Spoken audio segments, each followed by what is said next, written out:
Imagine living in a home that sits secluded in a forest, on a 100-kilometer beach, or on top of a mountain.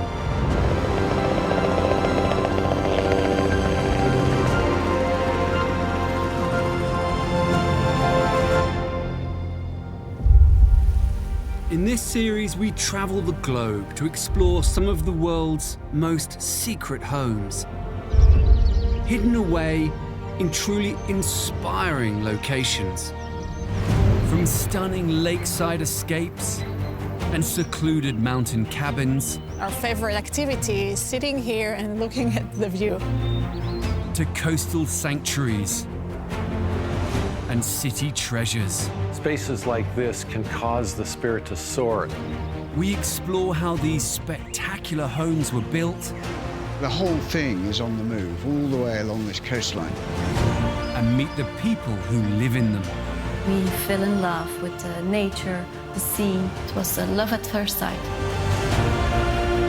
As we discover the world's most secret homes.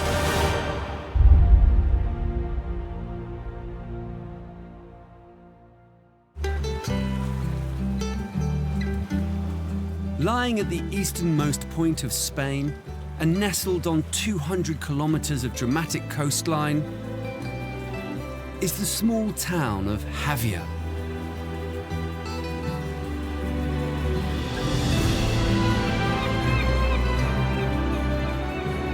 With vast stretches of rugged cliffs and secluded coves, this is a spectacular landscape.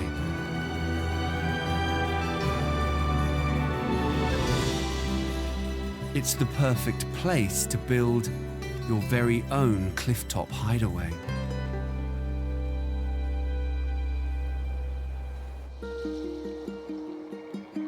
Perched on a hillside, surrounded by uninterrupted views of this exclusive coastline, lies a house which lives up to the majesty of its location.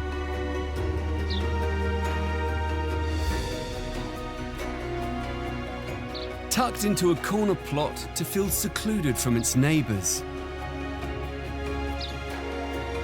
Taking its name from the local beach, this is Sardinera House. The owners of this home are Rosa Castelví Busquets and her daughter, also called Rosa. They built the house 5 years ago. I've spent my entire life in Javea during the summers. Before that, my mother actually spent her summers here, which is why I think she picked the place. It was my mother's dream to actually be next to the sea and to have a house next to the sea. They worked with architect Ramon Esteve to hunt down the plot for their home. We spent more than 1 year looking for this plot. When I arrived here the first time, it was very exciting. 360-degree view of Javea. The sea, of course, on most sides, but then the back of the house, it faces the mountain. It's beautiful. The house covers 1,285 square meters over 3 floors. On the top floor is the master bedroom, with ensuite and dressing area. There are 3 further bedrooms, all with their own ensuite bathrooms and walk-in wardrobes. There is also a laundry room.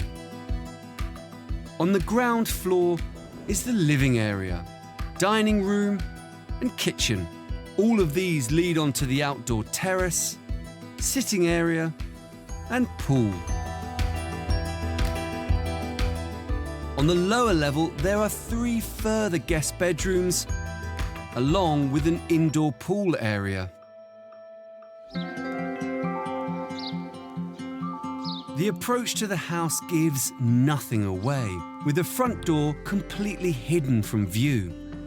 The entrance is at the back, so when people arrive at the house, you start seeing parts of it, but until you walk to the front, you don't see the full extent of the view. The house doesn't really give itself away. You can't really see the sea when you're standing here. I get so excited when I'm back and when I'm about to enter.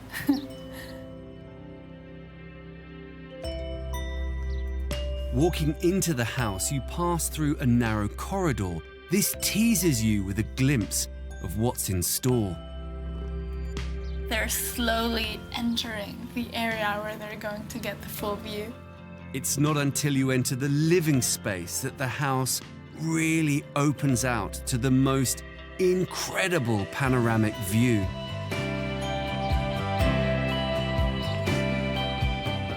When guests arrive, it's actually hard to keep them inside. They run to the terrace really quickly. In a clear day, you can see also Ibiza from here. One of the features is in the corner. You have the two angles open to the landscape and to the sea. Every time that I come here, I feel like it's a first time, because something about it has changed. It's mesmerizing. You appreciate it every time. And it's not just the view that takes your breath away. A 25-meter infinity pool floats you straight out to sea.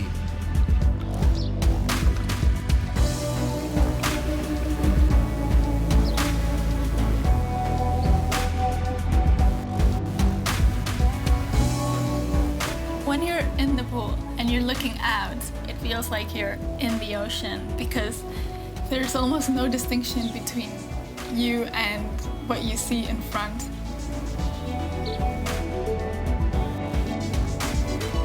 You don't have the perception that you're on a cliff. You just feel like you're right on top of the water and sort of floating above the sea.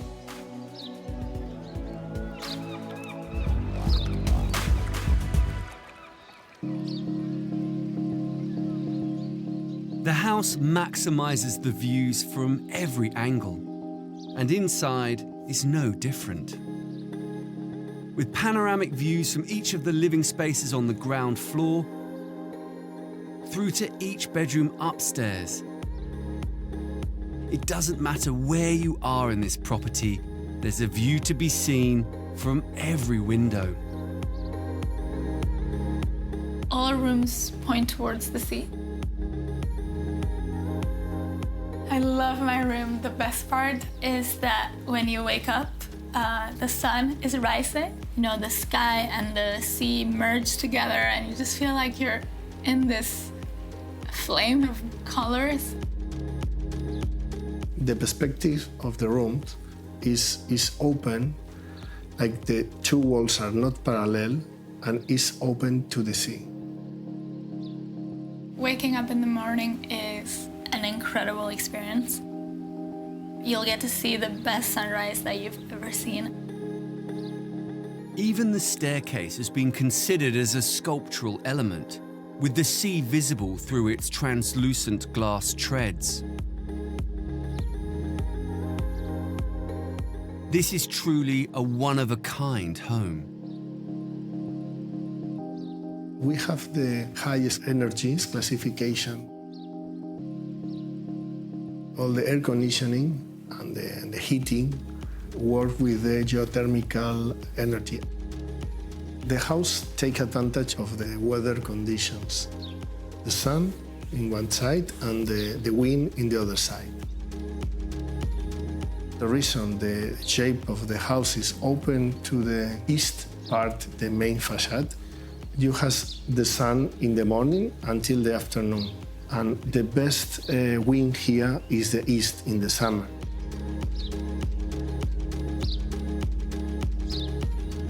These shuttles are motorized and you can open and close in order to protect to the sun. And there's one feature that really takes things to the next level.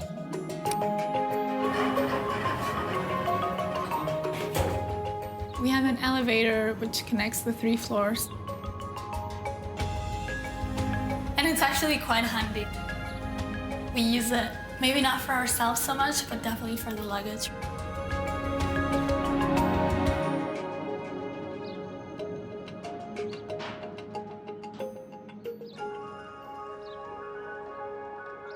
The glass lift takes you down to the home's hidden lower level.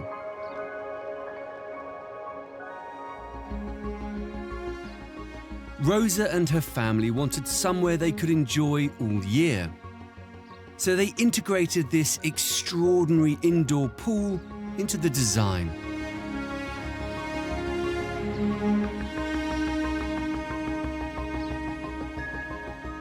One of my favorite things about the indoor pool is the fact that you can see the outdoor pool. You can enjoy outside and inside. With the window, I link both.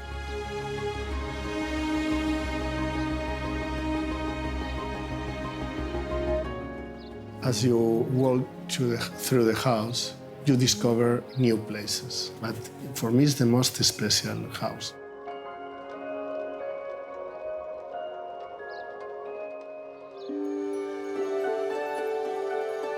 But this home holds one more surprise.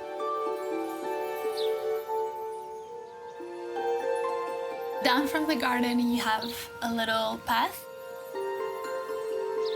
It's all surrounded by pine trees, and that is also part of our plot. At the end of this winding path is a secret doorway.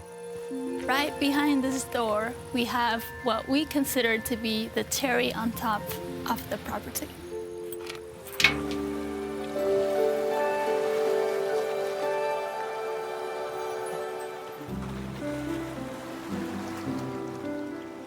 The doorway opens onto a secluded cove, allowing the family direct access to the crystal clear waters of this beautiful coastline.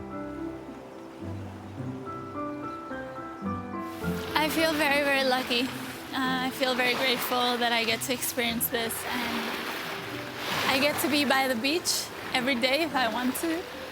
It's really a joy.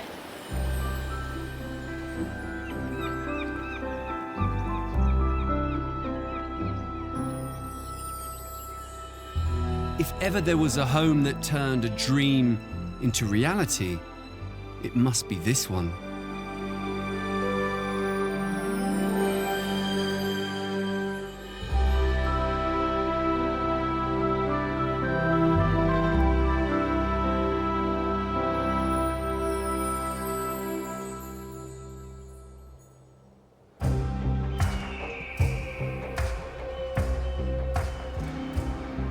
(6,800 kilometers west is West Virginia in the USA. The wild landscape here is a dramatic mix of winding rivers, stark cliff faces, and deep canyons. It's a harsh but beautiful wilderness, a land to get lost in, and the perfect place to build a secret retreat. Perched high on top of an abandoned quarry, nestles the appropriately named Hawk's Nest.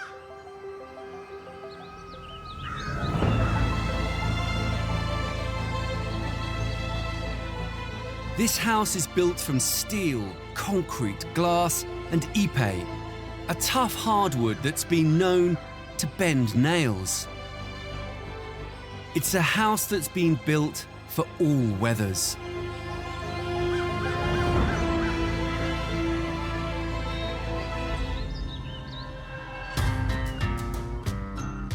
The owner of this secret home is artist Laurie Straight. I became a sculptor when I went to France. I lived in France for almost 30 years. Then I decided it was time to come back to the United States because I didn't think that I would find the place I was looking for in France. And I was able to find this place, this quarry. It's exactly what I had in my mind. Searching for solitude and inspiration, Laurie has created her ideal hideaway. As you come up the drive, you get a glimpse of the house, but it's provocative because it's hard to tell what it is. And then you come around the bend and there is the house. This house clings to the West Virginia Clifftop. The living spaces are all on one level. A cantilevered section of the building houses an artist's studio. At the other end of the house is the master bedroom suite with bathroom. The central space contains the generously glazed living area, kitchen, and dining area, which leads out onto a small terrace.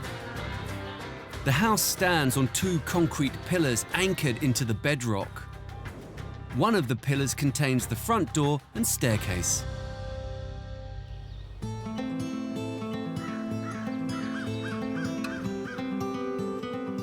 As an artist, it wasn't only the design of the house that was important to Laurie, but also the spectacular views around it. Once the house is in view, then the eye is drawn to the frame in the middle of the house where there's just the horizon and the rocks on the edge of the cliff. They become part of the house, or the house becomes part of them. After buying the land, Laurie chose Greg Wiedemann to design her secret clifftop home. When I came here with Laurie for the first time, we came to this very spot and we said, this is it. This is where we can make a place that is part of this view.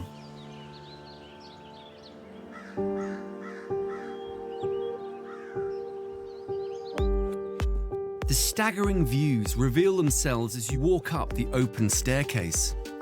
And then all of a sudden, there it is, the river, the trees across the river, and now I see the rocks. And this is what it's all about.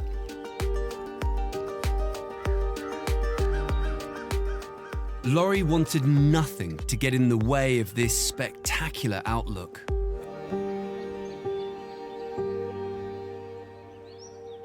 Now we're in the center of the house. This is the part that goes over the big gap between the two pillars, and so we're really sort of floating on air here. The living space, it's meant to allow the beauty of the surroundings to come into the house. So the furniture I chose is minimal and designed to be comfortable, at the same time not to be the interesting part of the room. The interesting part of the room is the outside. I was happy to have the house all white, and one of the architects kept pushing me. No, you're not going to be happy with that. You need color, get color. So finally I saw this beautiful red, and I decided that that's what this ceiling would be over the kitchen. Of course, that architect said, oh no, you're not going to be happy with that. And yet, I think it's great. Laurie wanted the design of the master bedroom to become part of the landscape itself. The bedroom is on one of the cantilevers, so it's really floating in space. I like being here. I like having the feeling of floating, almost like a balloon being let go and just existing without attachment. It's just a magical place to be. A really nice part of this room is this corner, which is all glass and seems to be on the edge of the cliff.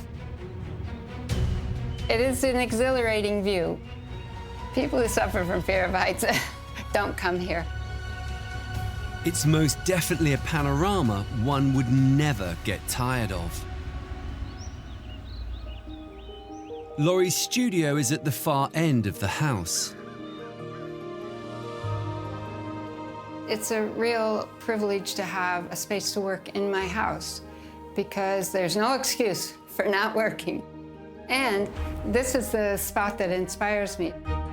What I do may not look like what I see, but it's the feeling that I have here of beauty, peace, quiet, purity, being in nature. The greatest challenge for Greg was to create a structure that appeared to float in midair. The house was designed to gently touch the earth. Where the house doesn't need to meet the ground, it doesn't. The cantilever here totally separates the upper part of the house from the ground. It's suspended above to take advantage of views and to preserve the natural beauty of the site. Anchoring the house into the edge of the cliff called for innovative engineering. It was impossible to excavate foundations deep into the solid bedrock here. So Greg decided to make use of the natural cracks in the rock instead. He built 2 molds around the rock to create the supporting pillars. Workers poured 154 cubic meters of concrete into the molds to fill the cracks in the bedrock and create a solid base upon which they could build the house. Constructing this magnificent home in a remote area proved to be demanding for the team. It was quite a challenge, actually, to build the house because the steel had to be brought in along a winding road. The winds off of the north here, you're very exposed at the edge of a cliff. But the ingenious engineering and hard work paid off. The house is really all about what's outside the house. And I think that's a great tribute to the architects, that they made a house that is mostly outside. But when you have a house built on a clifftop, how do you get even closer to the edge? The balcony is really important to me because this is the way that we got the house to be even closer to the cliff. That's the feeling with the house and with the balcony, that I'm really just over the void, just on the edge. The house is known as Hawk's Nest because you're really at eye level with the hawks.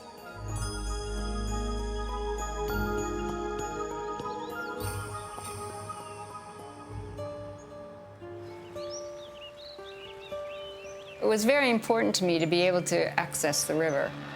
And then when I'm down by the river, looking up at the house, it's just one long line of windows.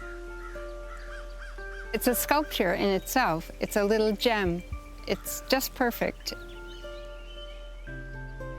This house is a slice of modernity, sitting atop the ancient cliffs of West Virginia.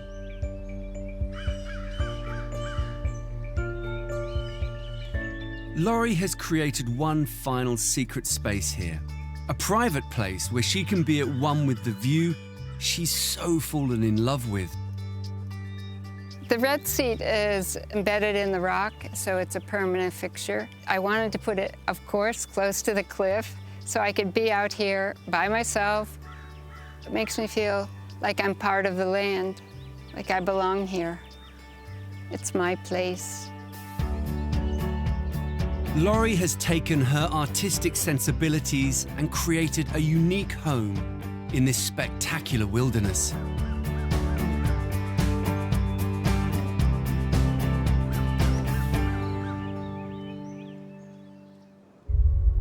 (6,162 kilometers northeast is Suffolk, in the east of England. A land of big skies and magnificent coastline. Covering nearly 4,000 square kilometers, it's an unspoilt landscape of wild marshes and winding estuaries. Hidden amongst the marshes here, with only a glimpse of its structure visible to passers-by, sits something that looks like it's come from the future. Jutting out into the East Anglian coastline lies an intriguing wedge-shaped building. A home that is tucked away yet connects to the landscape and makes a very big statement. This is Marsh Hill.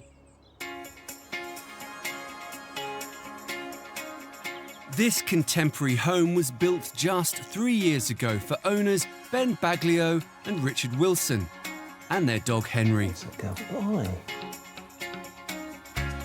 They fell in love with this area after visiting regularly from London for many years and decided they wanted a second home here.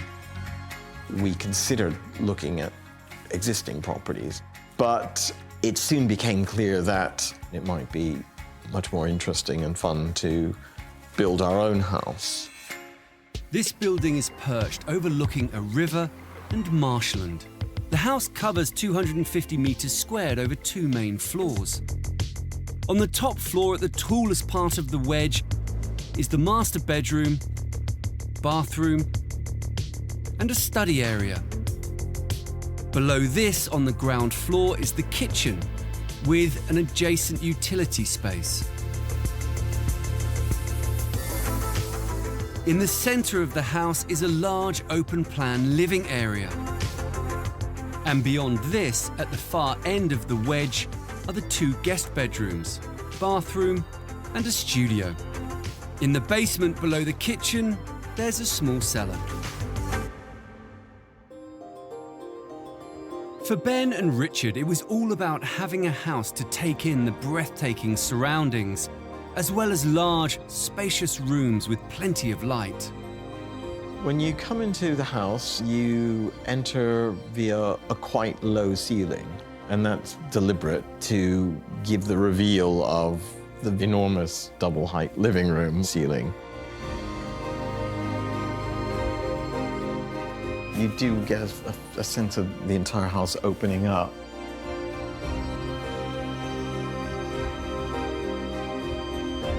We have 2 large windows which look out onto the marshes. I mean, this is the reason that the plot appealed to us. It was important for Ben and Richard to have plenty of space for guests. So moving through the long hallway, the guest accommodation peels off, revealing a uniquely designed room. One of the things that we wanted to achieve in the bedrooms was a feeling of coziness. It, like all the other rooms, faces to the south, so you get a fantastic view of the marshes and the reed beds. We've got these frame mirrors, but behind is actually a large wardrobe. We actually have one guest who came and stayed in this room and thought it was just a mirror, and it never occurred to him it was a wardrobe.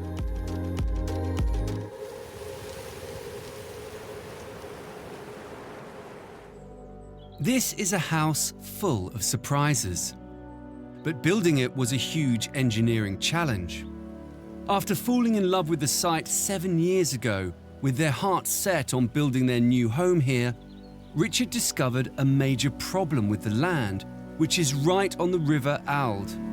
One night, Richard was looking at topographic maps, as he sometimes does, and said, "Oh no." And I said, "Well, what's that?" And he said, "It's in a floodplain." And I thought, oh, good God, no, we'd really fallen for this place. And he had found a pretty major problem. To limit the risks of building their dream home on a floodplain, they worked with architect Ian Bramwell. Most of Ben and Richard's land is very low. There is one corner, which is the far west corner, which is higher ground. So the only place that we could really place a building was on this highest ground. So this is the far end of the site. It's the point where the house is lowest and most discreet. And we're going to look up and we're going to see the twist of this wonderful big arc of arching roof, just gliding up, so you get this fantastic curve that raises up, almost like a ski jump. When you're standing at the end of the building and you move south, you suddenly reveal the length of the building with this very long, oblong-shaped plan that you have. And so the idea of the wedge-shaped house was born.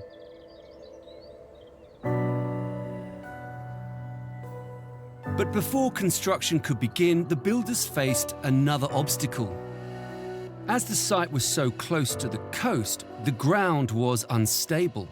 To stop the building from cracking or subsiding, the site required a process called piling to take place before construction work could begin. Piling creates a strong foundation for the house to be built on. Workers drove long steel tubes into the ground up to 12 meters deep. This is done using a mechanical hammer. Once they hit solid ground, they fill the tubes with concrete. Then they place a steel beam between each pile. thus creating a solid foundation for the house so construction work can take place in a traditional way. Ian wanted this house to blend into its surroundings, so he took inspiration from the landscape and wildlife here.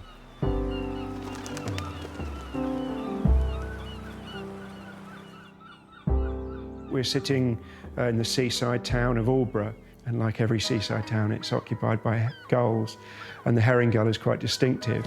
The greyness of a herring gull's wing is portrayed through the roof. And then you have the white, the sort of underbelly of the bird, with this very small orange accent. The only colour really on the external part of the house is the orange front door, which invites you in. Whilst blending into the landscape, the house is designed to take in breathtaking surroundings from every room. At the beginning of the design process, obviously the view was so important to us. So we aligned the house long and thin so that every room has a view. The views are fantastic and always changing. One room that really connects Ben and Richard to the outdoors and takes advantage of the spectacular views is the kitchen. They've made the most of this space by adding a large picture window. In the summer, you can open it all the way across like this. We can eat inside and be sheltered from the wind, but still very much enjoy nature and enjoy the view. But there's more to this room than meets the eye. A secret hiding behind a hidden door. What looks like a cupboard here is actually the entrance to the utility room. Well, you definitely don't expect a whole room to be hidden away behind a kitchen cupboard. Concealed within this secret room is another hidden feature. A hydraulic mechanism opens this trapdoor to reveal a hidden room below. This room not only houses the pipework and controls for much of the house, it also makes the perfect cellar for Ben and Richard to store their collection of fine wine. Always enjoy spending time here. It's just a very relaxing place to be. We love it, and we anticipate that we'll be here for a long time to come. Ben and Richard have created a beautiful house in a picturesque location. Its clever design means you really feel like you have your very own piece of the English countryside.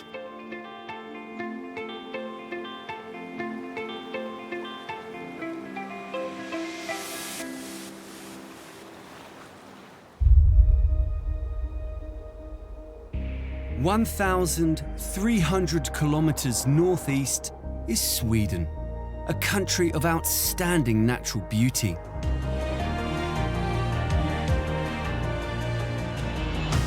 Lying on the east coast of the Scandinavian peninsula, the stunning lakes and ancient woodlands here are the ideal location to build your very own wilderness retreat.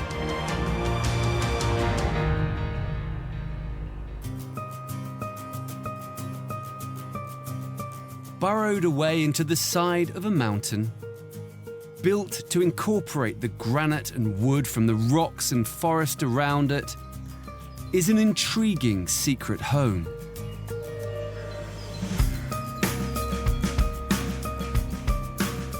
This is the Woodland Retreat.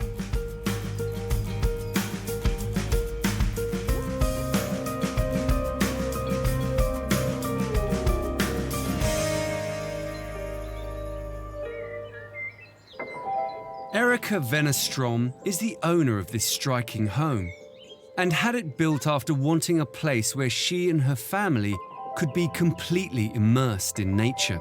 Once I started looking for a plot, it proved really difficult actually to find the perfect combination, close to infrastructure, close to city, but still remote and like submerged into nature.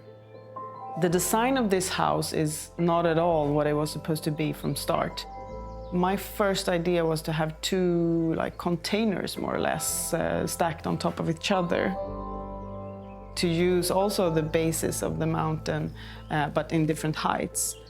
But eventually it came down to mathematics. It was really difficult to get the required square meters out of that type of form. It would look cool, but it wouldn't necessarily be so functional. I completed a brief of maybe 200 pages. Basically a summary or condensed summary of all my ideas and all the creative process that's been going on in my head for quite a while. The defining factor for sure was the landscape here, the attraction of being completely alone, a little bit of isolation. My kids can really experience nature as it is. Here it's totally unspoilt. The house covers 601 square meters and is made up of 2 timber cubes cleverly linked together by a single-story section. On the top floor of the smaller cube is the master suite and dressing room. The larger cube has 2 guest bedrooms and a bathroom. Downstairs there's an open-plan kitchen and dining room with a mezzanine reading area. In the central corridor is a utility room and further guest bedroom.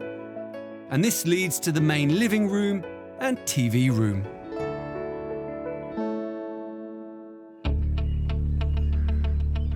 Erica wanted a house that blended into the landscape whilst using materials that honour local building traditions. I went for the pine wood construction because it's the most traditional way of building houses in Sweden. It felt very natural to go with the materials that you could find in the wood around you. But it's not just the materials that help to integrate this house into the forest. As you approach the entrance, its position on the rock helps to hide it from view. Many people who come here, they call me just outside and they say, well, I'm here, but there's no house.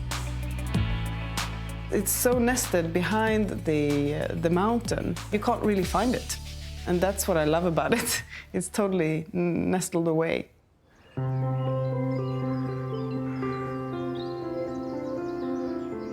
From the outside, the house is modest and unassuming. Perched on the edge of a cliff face, you have no idea what's in store when you enter.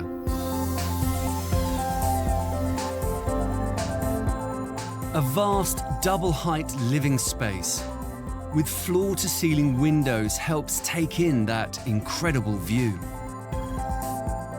We wanted to maximize the light coming in, and the outward view here is fantastic. This part of the house is the area where we socialize, where we hang out. All the social areas here are designed to use together, and we spend a lot more time all together as a family.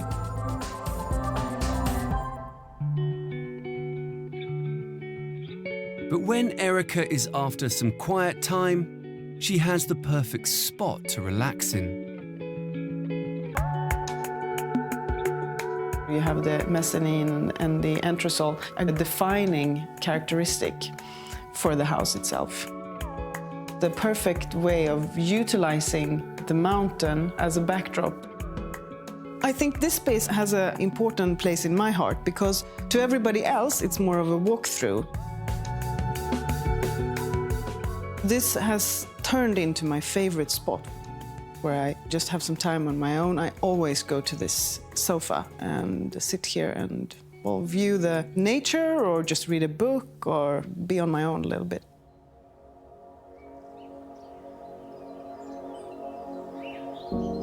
When it came to designing the house, Erica had clear ideas of what she wanted and called on architect Max Holst to help realize her dreams. We spoke the same language, basically. I mean, the things she said about the site, about the way she wanted the house to blend into the landscape and so on, that could have been on my webpage. Erica didn't just want to be surrounded by nature, she wanted to live within it. You have the nature very close up everywhere you look. I wanted it to continue also in through the walls. This living room is much more like cozy. This is where we end up during the evening. Upstairs, you feel even more immersed in the forest. The view of this tree every morning when I wake up is amazing. You almost feel like a squirrel in the tree outside. This is absolutely the pinnacle of like harmony for me.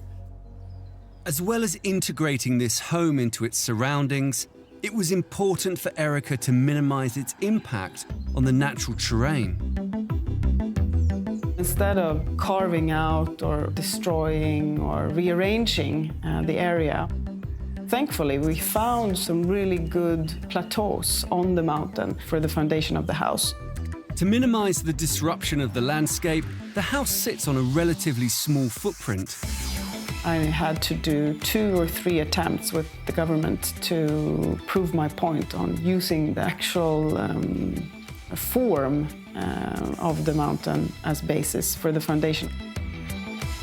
Our idea was not to have to blast anything, but if we placed the house on top of the rock, it would have been too high. So we did have to blast some rock.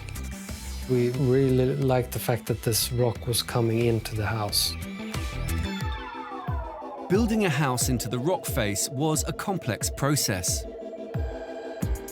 To create a flat surface, workers used controlled explosives to blast a small area of the rock. They drilled small holes into the rock and filled them with dynamite. They then placed heavy matting over the top of the holes to contain the debris. Once the rock was blasted, they removed the rubble and spread a 30-centimeter gravel layer over the entire site. They used a machine called a vibrator to compact the gravel, and then they placed insulation and on top of that, a layer of concrete. This created a flat, stable surface to build the house on. The position of this house in the cliff face allows it to hide one more secret. Built right on the edge of the rock is a hidden swimming pool that you'd have no idea was there. When people come here and they look over the edge, it's like, oh! So that's also a little bit of a surprise. This house has always come with a pool in my head. I saw this pool actually in Portugal, a black pool hanging on top of an edge. And I thought, that's the pool I want to have. What I like about this pool is it just gives exactly what you need when you are pretty exposed to the sunlight as you are here on the mountain. And it's just beautiful to look at. You can see the trees reflected in the water, and yeah, it's just a beautiful part of the picture when you look out. This is a unique home that immerses you into nature and the forest that surrounds it. Every time I turn up my car on the driveway, it's a complete feel of like serenity. So I think this house really plays well into our role as a family. It's drawing us closer together. We do hikes, small hikes, almost every day. Erica has built the perfect place to retreat to and created a home engineered seamlessly into the hillside.